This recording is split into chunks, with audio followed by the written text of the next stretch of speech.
Jadi ada pertanyaan menarik dari Komisioner Komnas HAM kepada kami, baik tim hukum ataupun kepada keluarga. Apakah sebelum ditetapkan sebagai tersangka, Pak Tom itu ditunjukkan dua alat buktinya itu apa aja? Ini kami jawab secara tegas tidak.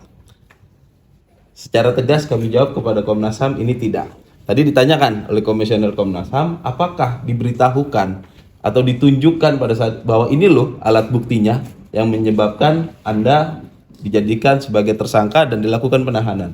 Kami tegaskan itu tidak, gitu ya. Jadi ini sangat krusial tentunya bagi kita. Karena apa? Karena Pak Tom ini seperti yang sudah dilihat pada saat dikenakan rompi pink dan tangannya diborgol, itu kok ada media yang bisa meliput dari mana kita nggak tahu, dan adegan itu semua dipertontonkan secara luas dan bisa dilihat siapapun. Padahal dalam proses penegakan hukum itu kita harus menjunjung tinggi asas presumption of innocence.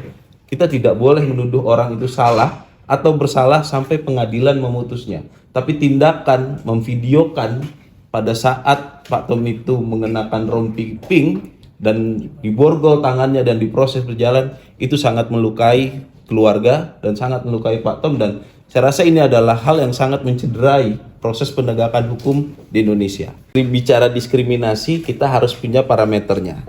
Parameter yang kita gunakan dalam pengaduan ini adalah perintah penyidikan itu periodenya 2015 sampai 2023. Ya, itu selalu kita tekankan. Dari 2015 sampai 2023 ada 6 menteri. Pak Tom ini menteri yang kedua. Kenapa mulainya dari yang kedua dan berhenti di kedua? Kenapa nggak yang pertama ataupun yang terakhir dulu? Nah, ini sebenarnya ada apa?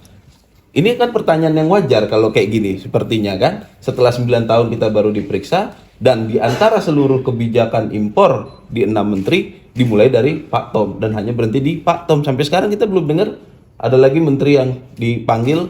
Ya, kita nggak meminta itu kepada jaksa untuk segera manggil, itu hak kewenangan kejaksaan, iya. Tapi ketika kami berpikir ini adalah diskriminasi, saya rasa kami berhak menyatakan hal tersebut.